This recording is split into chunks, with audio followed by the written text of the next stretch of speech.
back is straight up, so not like this, but like this, so sink down. And then you, like a suction cup, kind of squeeze your heels together, and this gives you a little extra balance. Now, this isn't a fighting stance. This is two front leads. This is my front leg, front leg. So in Wing Chun, your fighting stance would be here, or it would be here, right?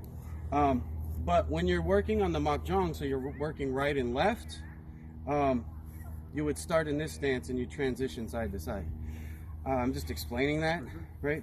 So from here, I'm gonna step back with my left foot and make sure it stays at that shoulder width apart, right? Now, in some, they'll turn their heel where it's like 45 and your front foot's 35. You know, your front toe and rear heel line up, but I prefer to be turned forward a little more because I want access. Turn your hips forward. Turn your hips this way. Yeah. And then your front toe, you can turn it that way a little bit. Yeah. A little more comfortable. So that you're facing forward. Now hands up. We're in a fighting stance. Elbows in, hands up. Now when somebody's close, I'm going to shell up. Answer the phone. Right at distance, this hand goes to center and this hand goes forward like this. Right? The reason for this is, come here, Vinny. Right, so my hand is already halfway to the target. I'm gonna tap you here. Put your hands, open your palms. Touch my hand before I touch you. My hand is already halfway to the target. And here's the thing, what we don't do, load up, right? So I'm gonna hit him.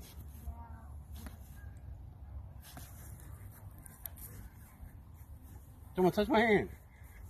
I was being lazy. My hand was down here.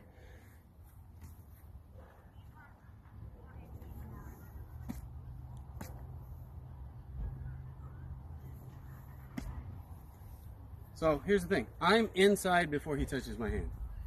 Meaning that if I were to punch him, he'd be putting his hand on my hand after he got hit. Right? So, see, that was contact. I made contact, and then he put his hand on. Right? So that's the point, is that I minimize the distance. See, you're like this. Also, elbows in. Right? So my hand is forward, and then I'm shooting out. Right? I minimize the distance, but non-telegraphic. Right? All right, so let's go ahead and find our fighting stance. We'll do it without the bow. Just go toes, heels, step back, and I will make sure that your elbows are on your ribs.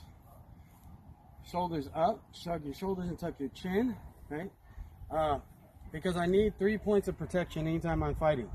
Like when I go to punch, if I jab, I'm gonna go like this, and watch how I hit knuckles on my cheek, hands on the rib, there's no space. If it's like this, you get hit and this is going into you. And this isn't out because boom, it gets hit, right? You want that tight. When I jab, I'm going to, but notice right here how my shoulder is up and my chin is down. So if somebody's trying to hit me, right, this part is protected, not gonna hit me in the jaw, right? Same thing on a cross, right? When I go to cross, the hands here, this is hugged up. My shoulder's high and my chin is low.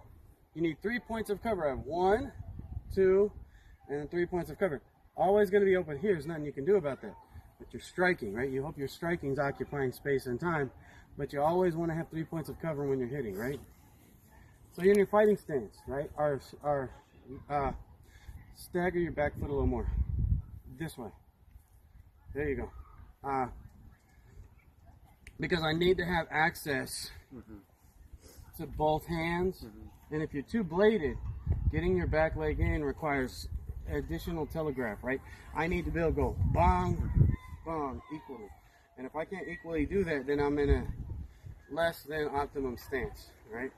So from here, to do the jab, you're gonna stomp the bug and turn this way, right?